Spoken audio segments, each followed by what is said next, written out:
everyone, and welcome back to my channel. I hope that you and your loved ones are safe, healthy, and doing well during this time. If you are new here, my name is Emily, and today's video, whether or not you are new or have been subscribed here for a while, is going to be a very different video topic. It's going to be a very personal video topic, and I'm a little nervous, I'm not gonna lie. Today I'm actually going to be sharing my diagnosis story of endometriosis.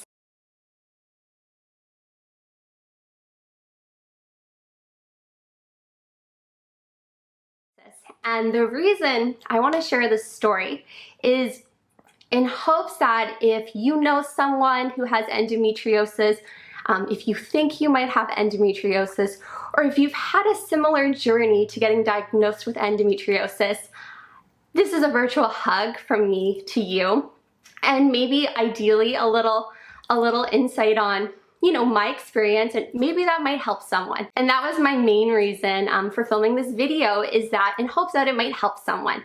Now, I'm gonna give a couple disclaimers before we get started. Disclaimer number one, I am not a healthcare professional. I am not a doctor or gynecologist. So everything I'm sharing with you is my perspective and my story, and I highly recommend doing your research. That's number one thing that actually helped me with my diagnosis, is doing your research, finding a doctor and surgeon that you trust and that are extremely knowledgeable, that they're experts in endometriosis. So one forum that I shouldn't say forum, but Facebook group that I found really helpful, that a dear friend, my friend Amy, hi Amy if you're watching, recommended before I actually had my diagnosis, was Nancy Snook. So I definitely recommend checking out Nancy Snook if you think you might have endometriosis, or even if you have endometriosis. It was a wealth of knowledge for me, so I highly recommend that. Disclaimer number two, I am going to be talking about some sensitive topics, which includes women's health, women's pain, periods, surgery, just a little bit, not too much in depth, but I will be talking about my surgery. And I will also be talking about anorexia, so eating disorders, because if you know a little bit about my background, I've been recovered 11 years from anorexia, but that also did play a role in my diagnosis story. So if that sounds okay and something that you guys are comfortable watching, make sure to grab a delicious cup of tea. I'm having some Oolong tea from DAVIDsTEA. It's so delicious, and cheers. Let's get started with the video. I got my period when I was 11 years old. It was in the summertime, and I was so excited. I also realized that I was one of the first people, first girls in my class when I came back to have a period, to start hitting puberty. So I was a little bit earlier than a lot of the girls in my group. And with that, there was a lot of insecurities, of course, but there's also not as many people to talk about with who, were your age and stuff that you could relate to. So I remember talking to a teacher as well as my mom a lot about women's health, periods, things like that. I mean, they also obviously covered in school. So I knew periods could be painful. I knew, periods can be different for everyone, and you got some good knowledge there, but definitely not knowledge about more of the dark side of what a period can be. I noticed from around 11, when I did get my period, that I actually seemed to have pretty heavy flows, which I didn't know if that was normal or not. I just assumed it was normal, and it was normal for me, but I didn't really think anything of it. What I was also noticing is during that time with puberty, I was being bullied. I had a lot of stuff going on in my personal life, and I was noticing sensations of bloating and just not feeling good in my body because I was going through puberty and all these different changes and things like that. When I was also 11, so a short time later, I did develop an eating disorder. I would say it's the early stage of an eating disorder. I also started paying a lot more attention to what I was eating. I was very into exercise, and it started out more as I just wanted to take good care of myself. But it spiraled into a very dark place. And I'm not going to talk too much about that, other than I lost my period for maybe about from the ages of 12, 13, up until I was about 19 years old.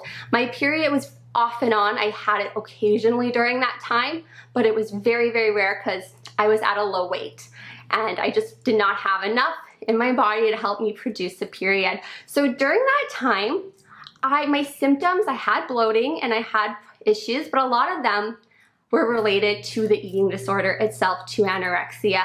I ended up needing a blood transfusion. I ended up going to a hospital, and I ended up hitting recovery, and I recovered. And when I recovered, I got my period back. So I'm fast tracking quite a bit because we're not talking about eating disorders today, we're talking about endo. And when I was 19 and I got my period back, it was painful. And I was noticing all these digestive problems and all these different things.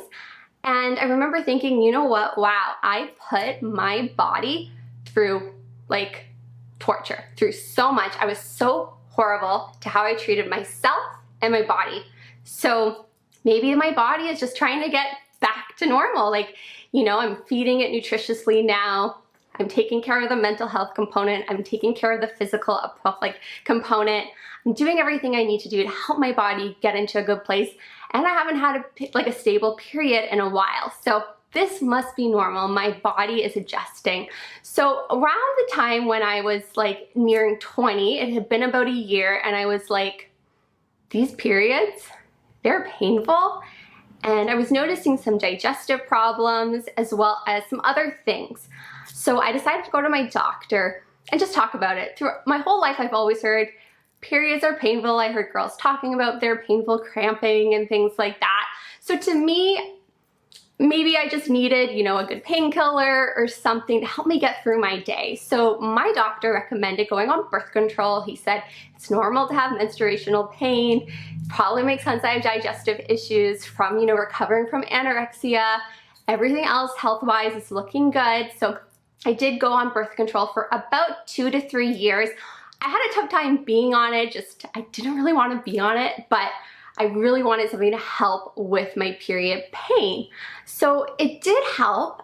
It did not help 100%, but I did notice it reduced the level of pain. It did not help with the other symptoms I was having, which were digestive issues, digestive pain, extreme bloating, shooting pain, going to the washroom. So I'm sorry if that's a little TMI, but whether it was not, and so just so you guys know, some of these symptoms are throughout the month, not just on my cycle. They would just get worse about a couple days before my cycle, during my cycle, and a couple days after. I would also get a horrible migraine in my head during my period, and a bunch of other symptoms. But I'm gonna talk more about symptoms a little later. That's just kind of a little mild dose for you because they get worse. I just felt like throughout my college life, I was in college at that time, it wasn't really helping a lot, but I just didn't have enough time to focus on it because I was busy at school, I was working part-time jobs, and I just didn't want to let that pain define me. And I don't know if it stems from mind over matter, but I'm definitely someone like when I am in pain or when I don't feel good, I try with all my might to push through, to put a smile on my face and get through the day. But there were times when I really wanted to just lie in bed. After college, I ended up moving and I decided to come off birth control because I was really unhappy with it. I really felt like I was extra emotional on it and a bunch of different things. And I also felt like, I don't know if this is really even helping with period pain or not. Like, I don't think I need to be on it right now. Going off birth control, my pain got even, like, I can't even describe to you guys, so much worse. So whether it was a couple years later of, you know, not feeling the pain, or whether the endometriosis that I was unaware of at the time grew more, it was tough. It was so painful. You guys might remember Harlow. She was sent from God for me because she would be with me on those really painful days where it hurt so much and I had no idea what was going on in my body. She would be there and sit on my tummy and just be the biggest comfort. Harlow, in case you guys don't know, is my guinea pig. And if you see a little puppy over here, her name's Ella, by the way.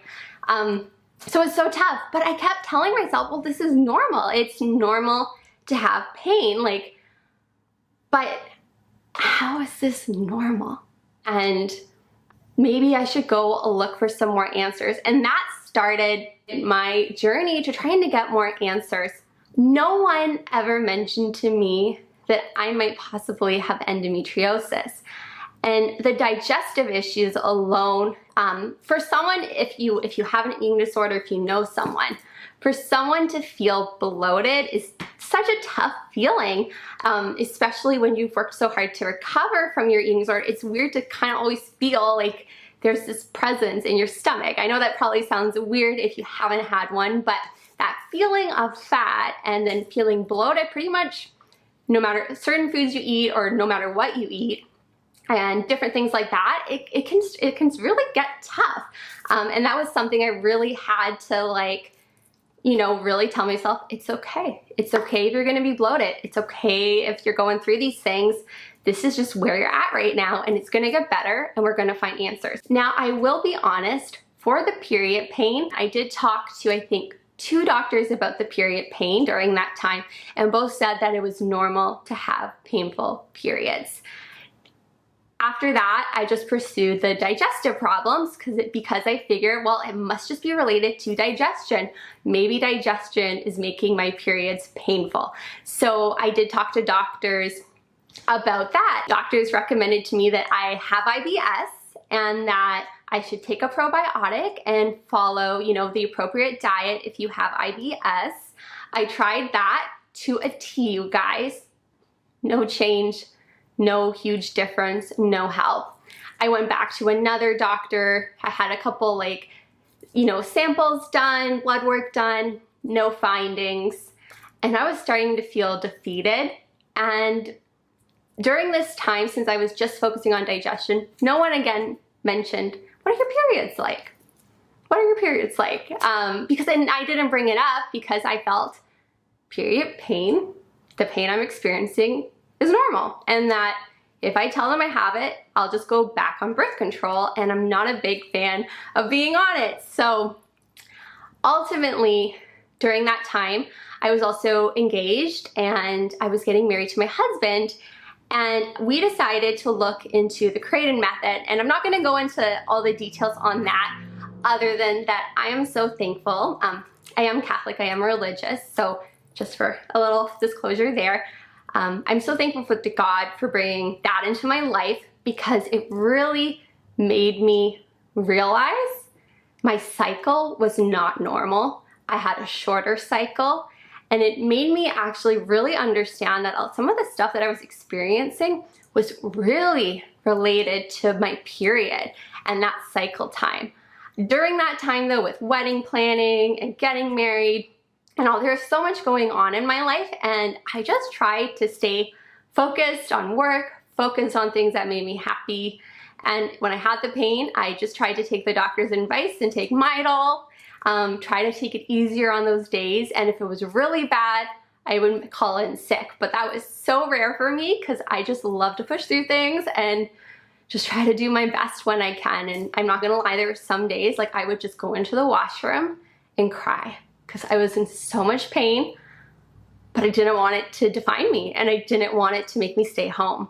So knowing that during that time when I was kind of doing the research on my periods, I decided, well, maybe my hormones are not in balance. Maybe this is the time to look into seeing a naturopath, because I know my periods aren't really normal. I know that I've been advised by the lady that I was seeing that, like, there's something going on with your periods. I'm gonna go see a naturopath. I'm gonna chat to her about my digestion problems. I'm gonna talk about periods.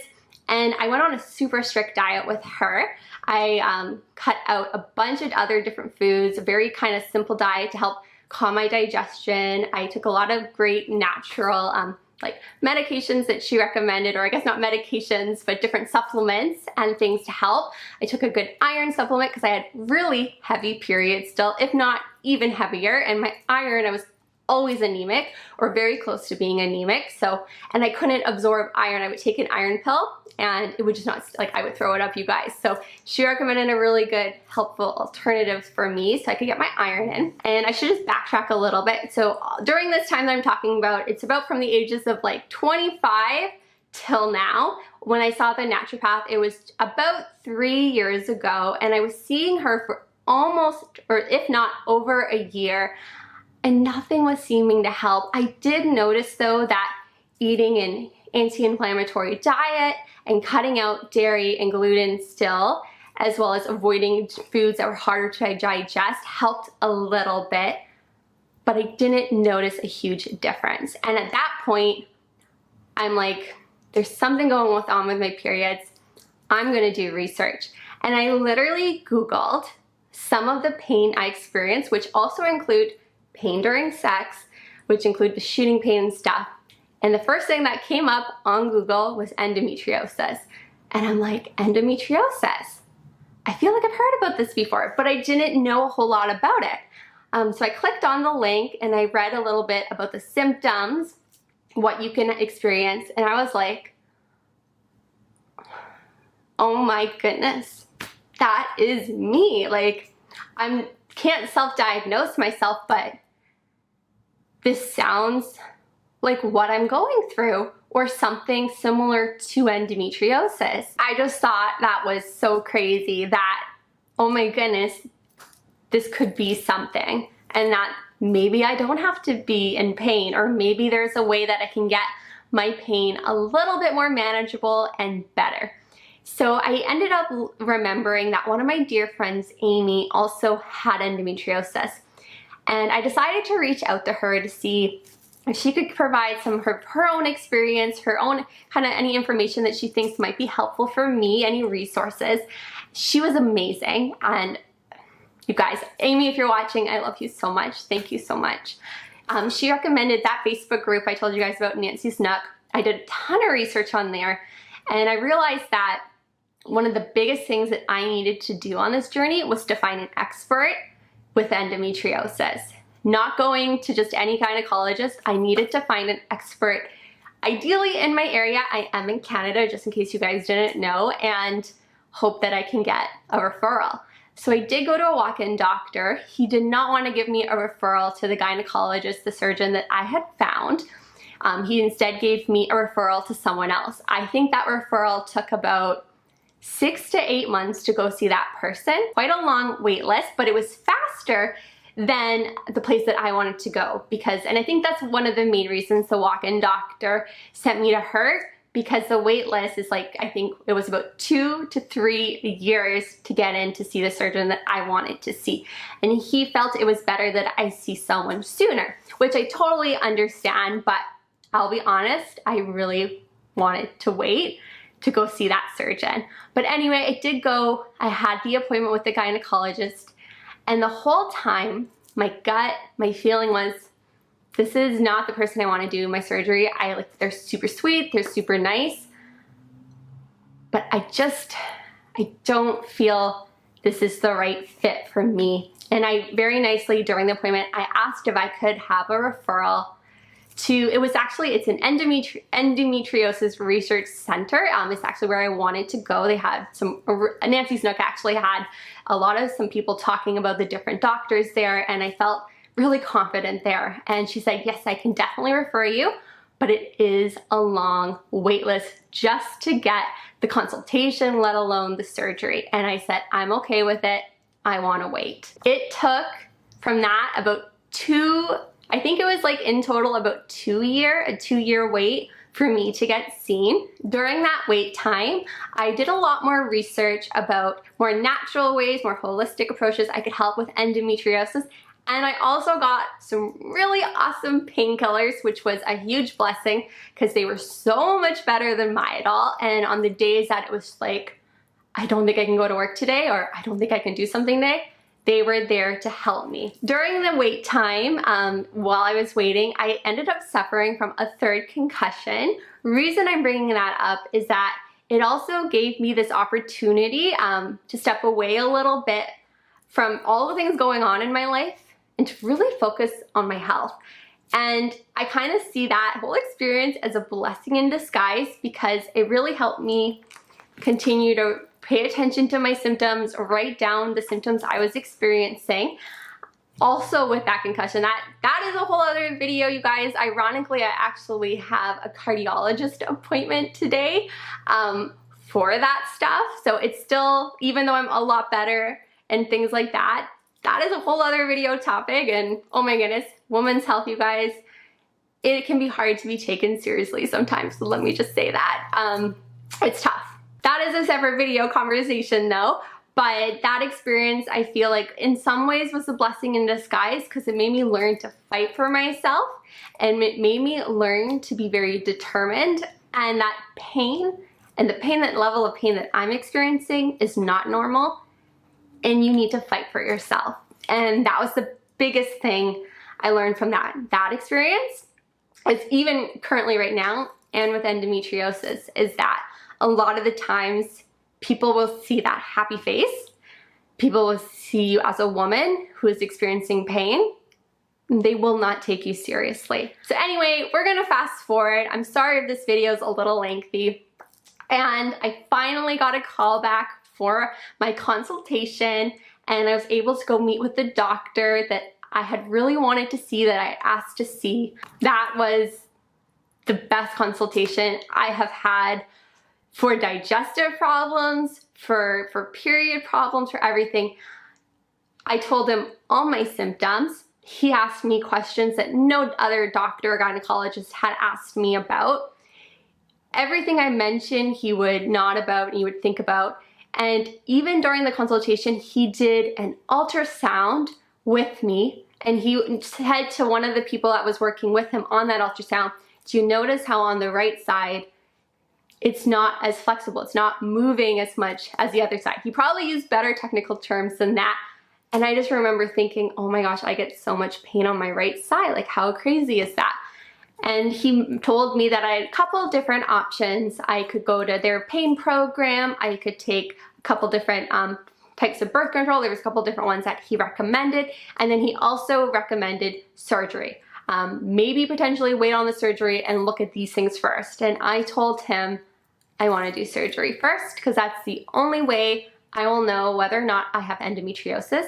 And if I have it, if they go in, they will excise whatever is on there and take it out, which could benefit my pain. So I agreed to do that, and I got a call, I think a little later on, with my surgery date, which was on March 10th.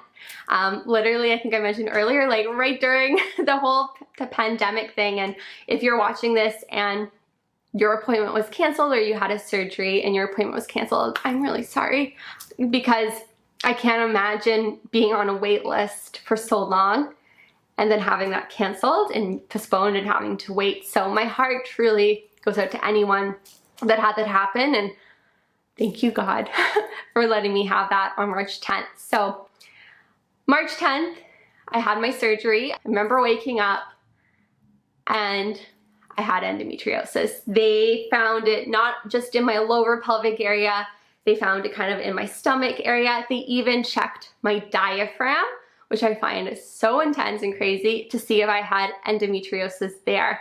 They said it was kind of affecting some of my central nervous system, which is why I was experiencing certain symptoms and pain. And yeah, you guys, that is how I got diagnosed with endometriosis. And like I mentioned, that was just a couple months ago now, and here I am now, and I'm still trying to figure things out a little bit, although I definitely think there's some things that I'm doing that have been really helpful. I can't tell you guys enough that was about 10 years, like I would say from the ages of 20 till I was 30, I'm 30 now, to figure out what is going on in my body. And I think that was just, it took too long.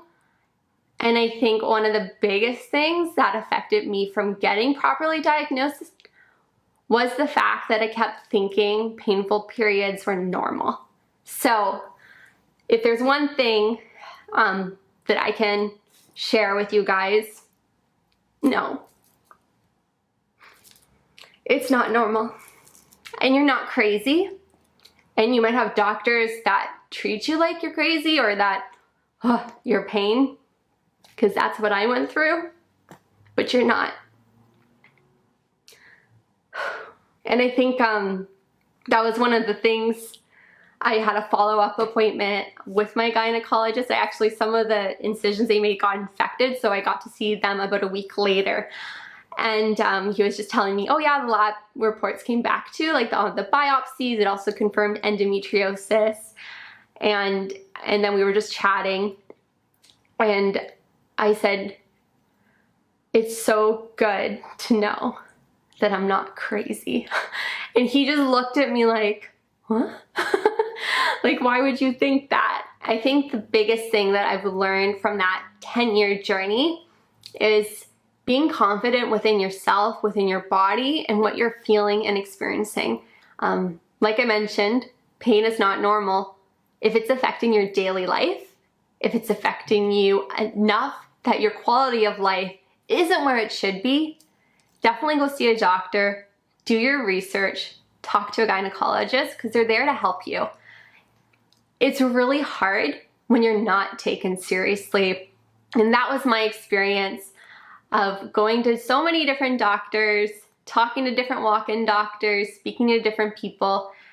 And part of it was, I think, that delayed mine is that, you know, like I mentioned, for a while, I stopped talking about my period because so many times I just was told, oh, that's normal, take Midol. And that did not help me, but I just was like, okay, well, maybe I need to shrug that off. Don't shrug it off. If you're experiencing these symptoms, don't shrug it off. But that also being said, you can have stage 4 endometriosis and have no pain and no symptoms, or you could have symptoms that you don't even think are related.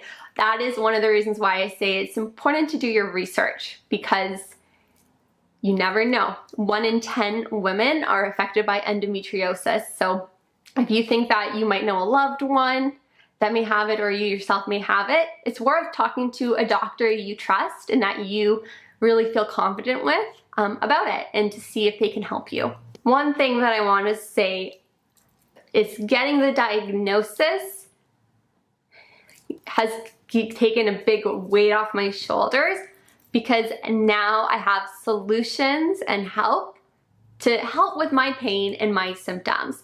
This is something that has no cure for, but it can be managed well with different medications, with a good diet, with exercise, with rest, and with a good, healthy mindset. So there is hope out there if you are going through this. And another thing that I think is really helpful and important is picking out the best expert surgeon you can find, and if you're in the States that you're able to afford to go see. It makes the world of a difference, you guys. I'll never forget that consultation with my surgeon and how dedicated, compassionate, sweet he was, but he was such an expert, and he noticed things about my body that no one else noticed. It makes the world of a difference. Like when he was doing that ultrasound, like as I mentioned, he was pointing out things that just, he was flagging, and I can't tell you, I think I've had 2 ultrasounds done.